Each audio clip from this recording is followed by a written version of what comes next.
guy. Welcome back to Give Me Some Truth. Today we are discussing out of the 2024 market outlook, the Back to the Future outlook that we put together. We have Nate and myself, Clint, in the booth, and we're talking about Nate's piece, which is focused heavily on real estate, a near and dear subject to you since, you know, you sold real estate in college. In college. Kind of fun fact there. For 4 years, yeah. I got my license. I got my real estate license the summer between graduating from high school and starting college, and then sold for the 4 years that I was in school. So did you carry a pager? I carried a pager and I carried a cell phone back in 95 through 99, which back then was like kind of a big deal. Like a big deal from the standpoint that nobody had cell phones. So it wasn't a big deal. It was unique because college students didn't have cell phones. It wasn't a thing really. So did you have like the Nokia with Yep. the Yep. yeah, the big the antenna flip that you- down like Oh, the flip down one. Yep. Oh, yeah. Yeah. I started the first one that I ever had was the brick. Was like the old school like, you know, Richard Gere, Pretty Woman like cell phone.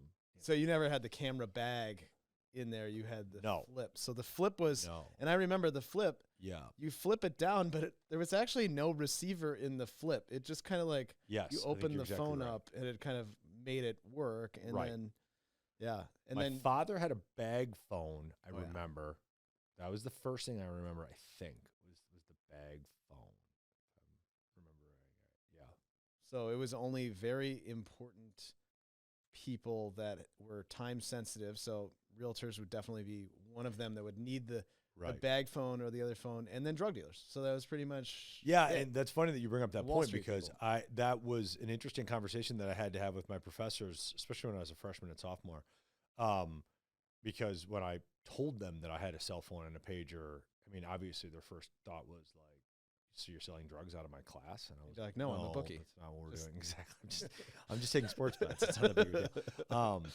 So yeah, that was basically how it went. So then when somebody called the office and wanted to see a house, then I would get a pager or I'd get a call, and then I would step out of the office or step out of class, and that's how it worked. That's great. So, you know, we talk a little bit about new normal or old normal. What were when you were going and selling, now you weren't a mortgage loan officer at that time, you were a mortgage loan officer later, but at that time, do you remember what the rates were at that time when you were selling real estate?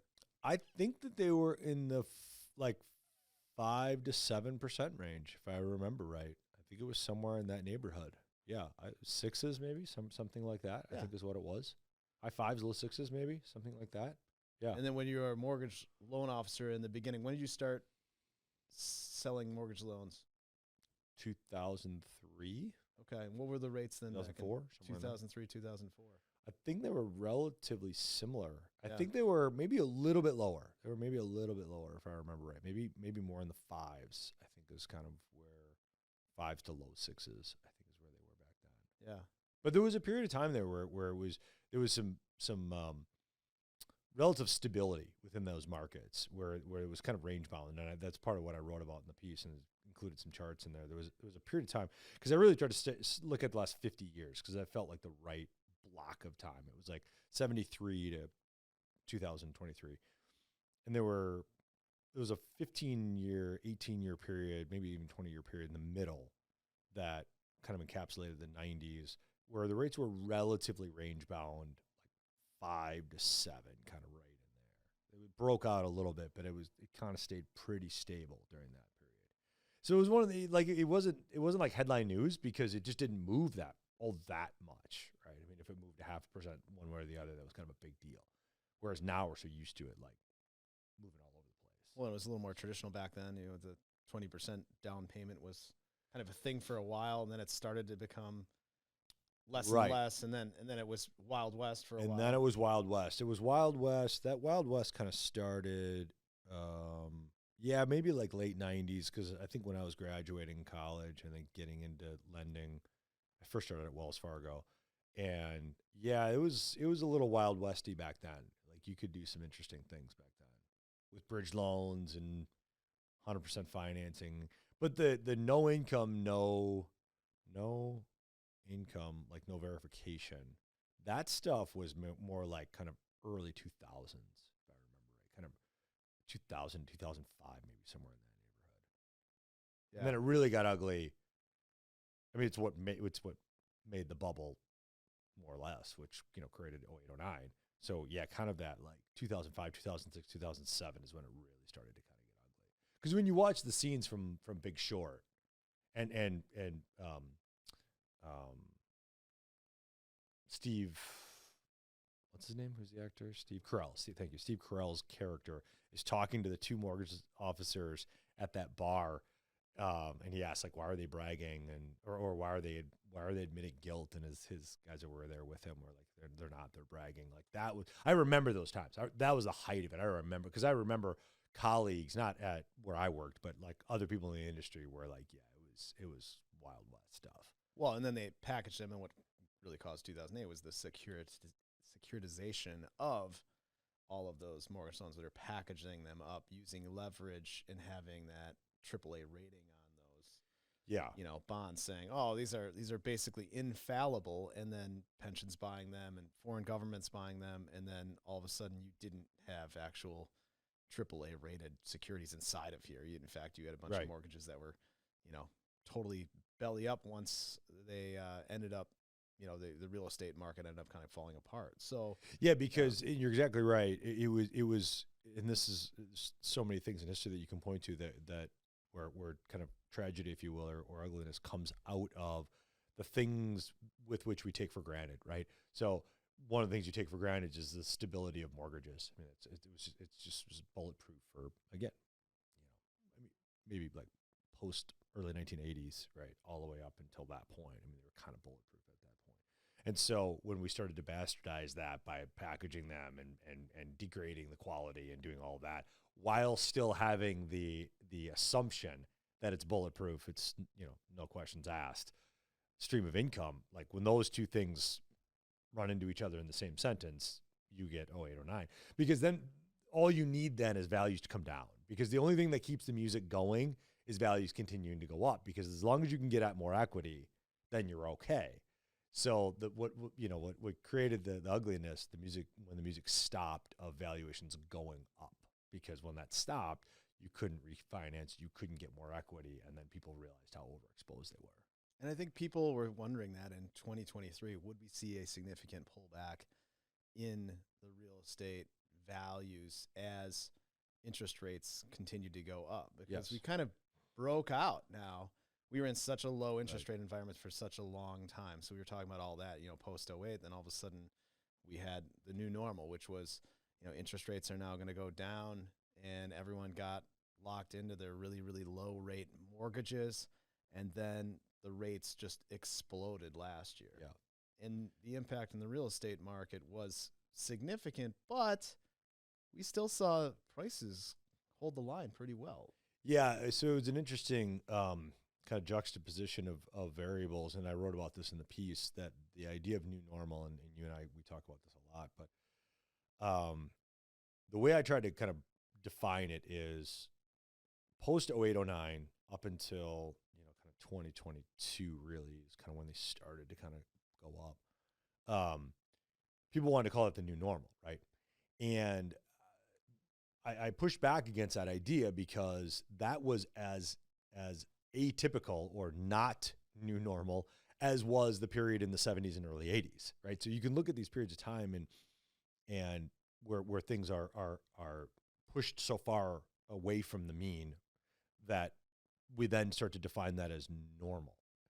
And we lose sight of historical precedents to say, well, hold on, if you take a wider view of it and you go back even further, and it's not the fault of the people that are having these conversations now, because most people weren't buying homes in the 70s today. Some people were, right? I mean, our parents and grandparents, but most people weren't. And so the younger people, I mean, if you're under the age of 50, what was happening in the 70s and early 80s, that doesn't like register with you at all. Why would it? Rates getting lower over time. So just as weird as 15% mortgages were in the late 70s and early 80s is as weird as 3% 30-year fixed over, 2010 to, 2022, if you want to call it that. So it wasn't a new normal. It was a new period of atypical behaviors within those markets. The normal part was when you went before that, and you, as we said before, the kind of 90s into the early 2000s. That was the more normal. And so when people tried to define this idea of new normal, it wasn't new normal. It was simply the beginning of a new atypical time, which then at some point was going to end, and that ended these last year or two. And so we're kind of back to, as our theme in the market outlook, back to the future, right? We're kind of back to what is actually normal, which is rates in the 5 to 7% range.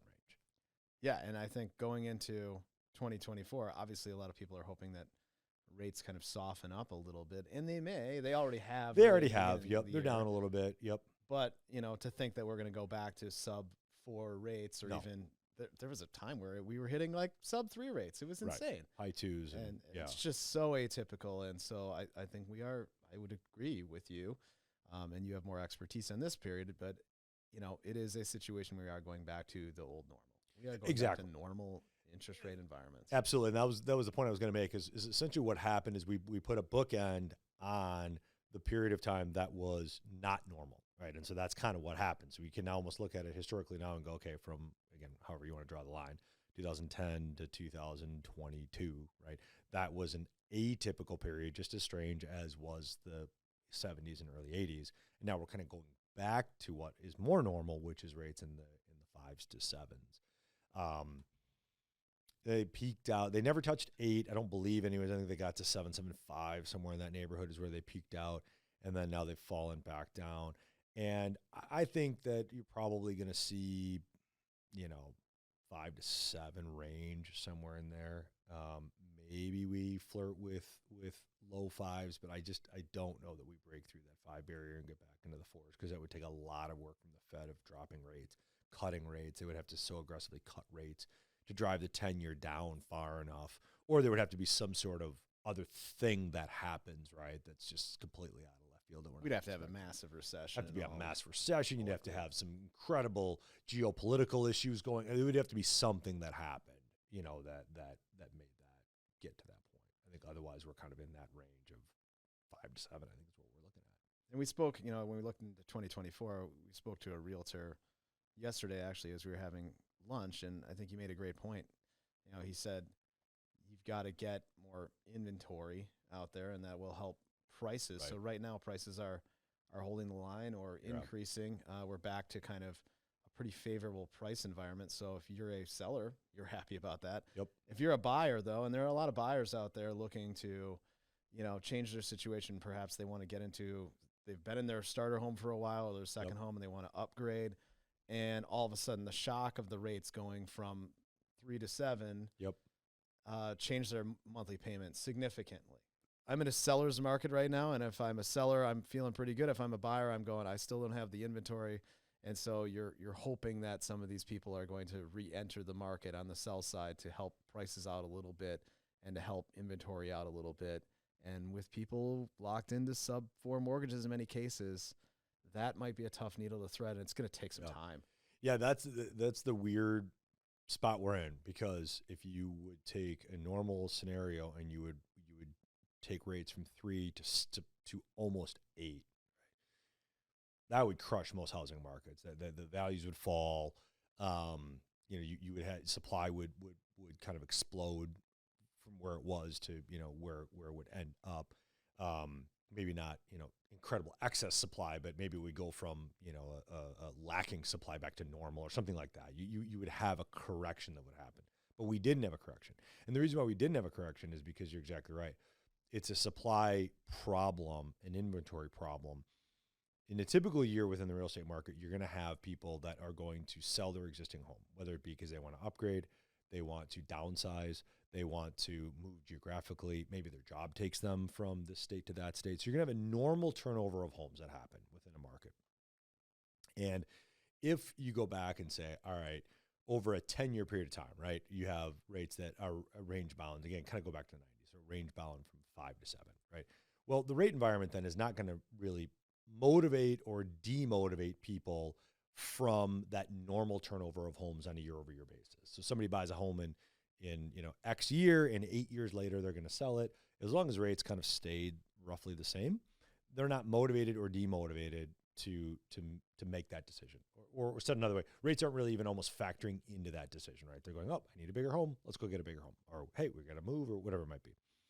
Well, then you look at the falling of rates, right? When rates went kind of post 2008, 2009, and they were falling. So not only do you have the normal turnover, people going, I need to sell or I need to do something different. Now I get the bonus on top of that of I also get to leave my 5% mortgage and get a 3% mortgage, right?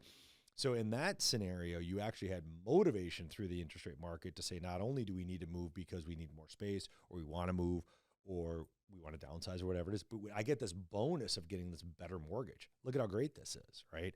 And so you actually had more sellers entering the market because they're going, I want to take advantage of this. Well, as we know, cycles cycle. And so now that rates have started going up, the inverse has happened. You now actually have sellers going, I don't want to sell because I'm in this rate, to your point. I don't want to enter a higher rate environment. So therefore, what am I going to do? I'm either going to wait it out. I'm going to revamp my existing home, or I'm going to kind of do it, but do it almost in a unhappy way. All three of which makes it so that inventory isn't what it should be. So you had a spike in interest rates, which normally in and of itself would have increased inventory, but in this case, it actually decreased inventory or kept inventory at very low levels. And so therefore, values stayed high, and we're still kind of in this spot. It's a very interesting spot to be in right now, actually, in the real estate market. Yeah, and how do we fix the inventory problem? Well, we'd have a crushingly bad recession. That would be one thing that would help inventory with a lot of people losing their jobs, being forced to sell their home. Let's hope that doesn't happen. And the other thing is, eventually, and this is why home builders are continuing to build despite the fact we have elevated rates. And so they have to make a profit too. So what does that do? Well, the costs go up, and it's an inflationary item that will likely be fairly persistent. Because they can't outbuild the demand. That's the problem with it. Is people go, just build more homes. Well, first of all, it takes in a very fast pace, start to finish. You can build a home in 4 months. Typically, you're looking at more like 6 to 8. So you can't build them fast enough. It doesn't work like that because you don't have enough hands on deck. You don't have enough materials. You don't have enough land to just start tomorrow. I think that's what people lose sight of. Is to get a subdivision ready to go. That's a year-long process. By the time you get the raw land and then get it through all of the planning commissions and get all your approvals and get all of your infrastructure done and get the roads put in and get the water put in and it's called improving a lot. To get it to improved where it's ready to build, that's at least a year, if not longer. It's at least. I mean, I have one that's going up by my house. It's been over a year, and they don't have anything. Any dirt is being moved to put houses on. They've got all the infrastructure, like you said. You got to do all the improvements. It takes a long time. Yeah, it's going to be a year and a half, 2 years before they even start putting the homes on the lots. And then the building process will take multiple years. So to cure this inventory problem will take 3, 4, 5 years to help build enough homes to start to meet this demand out there. Right. And this is what's so tricky about housing, right? Is that, okay, so you go, okay, this is the plan. We're going to do this. The demand is where it is. Like everything looks good. We're going to do this, right? What if 3 years from now we have a crushing recession? So all of these people they've bought the raw land. They've done all the improvements. They've got all the infrastructure built. The roads are all done in the subdivision. And now there's no demand anymore. And this is why housing is a tricky animal, because it doesn't correct nearly as fast as stock markets and commodities markets and things like that, because the lag time that it takes to get to where you need to be, that's your gamble. Because over that period of time, you're looking at it banking on the fact that the demand is still going to be there in 2 years as it is today. And that's the risk. And that's the risk when it comes to residential, when it comes to multifamily, when it comes to commercial, when it comes to anything like that. Industrial is it's a long lag time, and you're hoping that demand is still there. And so that's why markets can get overbuilt. That's why these things can happen, why excess supply can start to happen. So what happened in 08, 09? Well, you say, how did that happen? Where did that bubble happen? Well, part of it was because of mortgages, was because of other things. But also part of it was because a lot of the subdivisions were started in 2007. So by the time they got there in 2009, where did all the buyers go? Well, they flooded the market, and it wasn't through greed necessarily. It was through a perception of demand that was going to persist that didn't persist. And so then all of a sudden you've got all these subdivisions and nobody to buy these homes. You got all these strip malls and nobody's there to rent them. You've got all these apartment buildings and nobody's there to rent the apartments. Why? Because they overbuilt, but it was because of the lag time that it takes to get this stuff done. Yeah, and we're in the middle of that right now. And that's why we generally don't make a lot of predictions in our market outlook, but real estate seems to be one of the safer predictive sort of items, because in 2024, we are kind of probably looking at more of the status quo of last year. We are going to see constrained inventories, Right. Barring any sort of recession, 2008 event. And even if we had a 2008 event in this year, it would take multiple months for it to even reverberate through the real estate market, because people have to come to terms with the fact that, this 2008 event's happening. Right. And we're not forecasting any 2008 event. And we probably would never forecast a 2008 event, because you don't know. The 2008 happens because of all the unknowns that end up showing themselves to you. And then you Monday morning quarterback and say, we saw this coming all this way. It's not going to happen.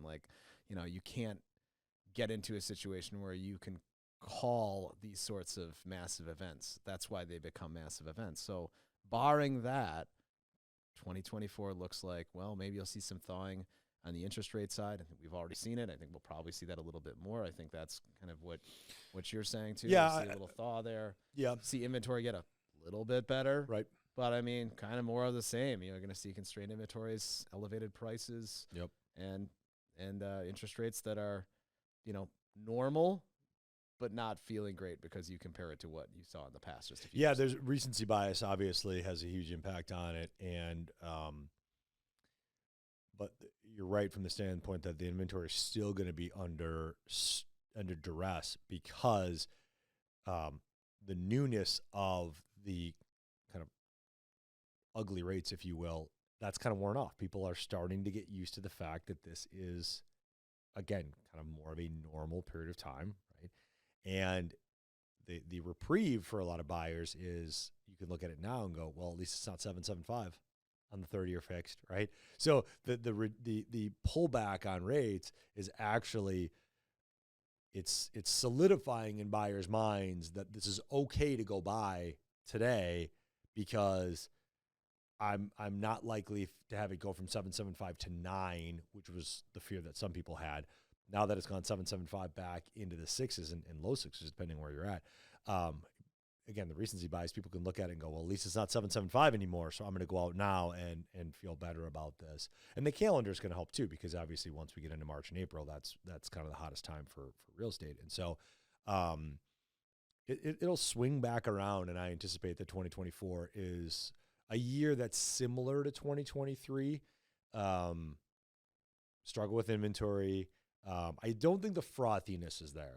That's what I would say is different, is that I don't know that you're going to still have the house comes on the market and 24 hours later you have 10 offers on that home. I think some of that is gone, which is good in a way.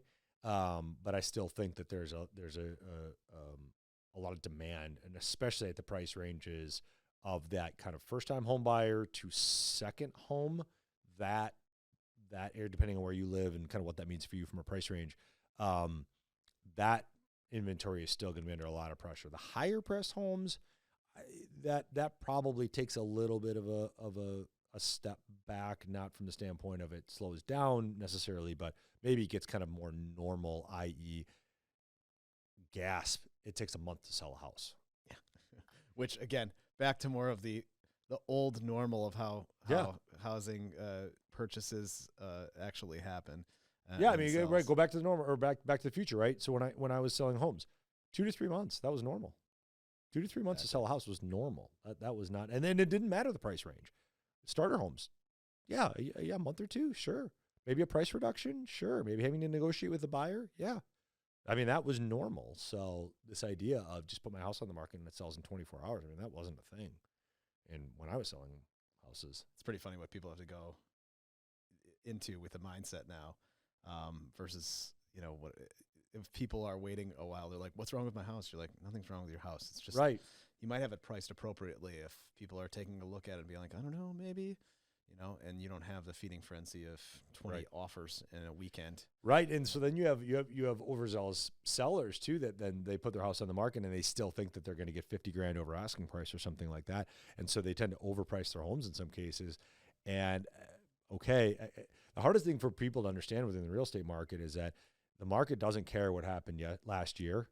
That was last year. So as my father always used to say, I mean, anything is only worth what somebody else is willing to pay for it. It doesn't matter what that thing was worth a year ago. If nobody's willing to pay that for it today, it's not worth that anymore. It's worth what it's worth today. And so, yeah, I think sellers can get a little bit overzealous too, and just think that they're going to get this huge profit on their house, and maybe not. And that is the one thing that is a little different versus maybe 18 months ago. Yeah, you're exactly right. And I think from a financial planning perspective, if you're looking at upgrading your home, and you're looking at the current rates, you shouldn't fall prey to what some realtors have done. From what I've heard is, you'll end up being able to refinance out of that. It's fine. Don't worry about the super elevated, rate and the dollar amount you're paying every single month. You'll be able to get out of that in a couple of years. And it's like, well, if you're planning for it, you've got to be able to afford it now. Yeah. And say, if I had to make this payment for the next 30 years, could I do that in my financial situation? If the answer is yes, then you're good. If the answer is no, and you're overbuying right now, you can't do that. You just can't assume that rates are going to come back down, because if we're stuck in this range-bound old normal situation, it could be a 20-year period of rates in the 5 to 7 range where you don't get that automatic ability to refinance into a lower rate. You'll probably get that at some point, but you can't bank on that. Yeah, I agree. I just think that's a dangerous path to go down. And the idea of being house poor is a very real thing. I think people misconstrue that because they think to themselves, okay, if I buy a house, if I buy too big of a house or too much of a payment, then I'll end up having to have my house foreclosed on. I'll default on my mortgage. It's very, very rarely does that happen. You'll always make your house payment, not always, but I mean, most cases that's what happens. What happens is you suffer on the other end of your budget, i.e. all of the slack gets taken out of your budget. And so that float that you had to be able to afford that car repair that came up, or to afford that expensive month, or that, the month where we're buying gifts, whatever it might be, that's what gets sopped up out of your budget. And that's what makes people feel house poor, because all of a sudden they go, where did all my kind of fluidity go within my budget? Well, it went into that mortgage payment that's $500 more than you can afford. Well, and the investments suffer as well. And Yeah, you don't build wealth that way. Right. So Right. you can't, it's very difficult to build wealth through your own primary residence. Right. So because you're always going to live someplace, and that's always going to be an expense in your life. So you're paying that down over the course of many, many years. And if you can't invest into other places, you're just not going to build the wealth that you need to build. To save that 15 to 20%, as a general rule, if you can't save that and you can only save 7%, well, that's a big problem. You're going to have to get some big raises over time and rely on yourself to get higher and higher in your career, or you're going to have to be forced to downsize at some point. Yeah, and it probably works out, right? Because that's typically how it goes, but it's going to take a while, and then there's no guarantee of that, and it's just a bad decision. It's going to be a painful ride to get to that point. So have patience. I think that's the mindset that you need to have, is just have some patience right now. It feels like we have a little bit better stability within the interest rate markets. I know it's not as good as when it was 3%, but it feels like at least we have some stability. So I don't know that people need to be rushing to do a lot of things at this point. I think just patience is the key when it comes to finding the right house that makes sense for you. Because if you make the bad decision, it's just so painful to unwind that decision. It's expensive. It's a huge decision. It's a massive decision. And also, I agree with you on the patience. And like you've always said, houses sell at all times during the year. So there's nothing special about going and joining that spring buyer's market where everyone gets that spring fever. It's totally okay. And in a way, you're better off in a lot of cases, because the house that you buy in December, you might be able to get a little bit better price on it than buying that same house in April. So, be aware that, if you're in the market, be in the market, and keep your eyes open. Just because there's a lot of snow on the ground doesn't mean that people aren't selling their homes. So that's great. Well, thanks for joining us today on Give Me Some Truth. You can check out Nate's article as part of our investment guide. It'll also be a blog post on our website as well. Any feedback that you'd like to provide or questions you want to answer, we'd be happy to get into that conversation with you. And we'll join you next time in another episode of Give Me Some Truth.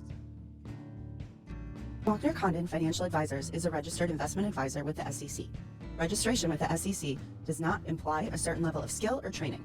The opinions expressed by the participants of this podcast are their own and do not reflect the opinions of Walkner Condon Financial Advisors. All statements and opinions expressed are based upon information considered reliable, although it should not be relied upon as such. Any statements or opinions are subject to change without notice. Information presented is for educational purposes only and does not intend to make an offer or solicitation for the sale or purchase of any specific securities, investments, or investment strategies. Investments involve risk and, unless otherwise stated, are not guaranteed. Information expressed does not take into account your specific situation or objectives and is not intended as recommendations appropriate for any individual. Viewers are encouraged to seek advice from a qualified tax, legal, or investment advisor to determine whether any information presented may be suitable for their specific situation. Past performance is not indicative of future performance. You gotta leave.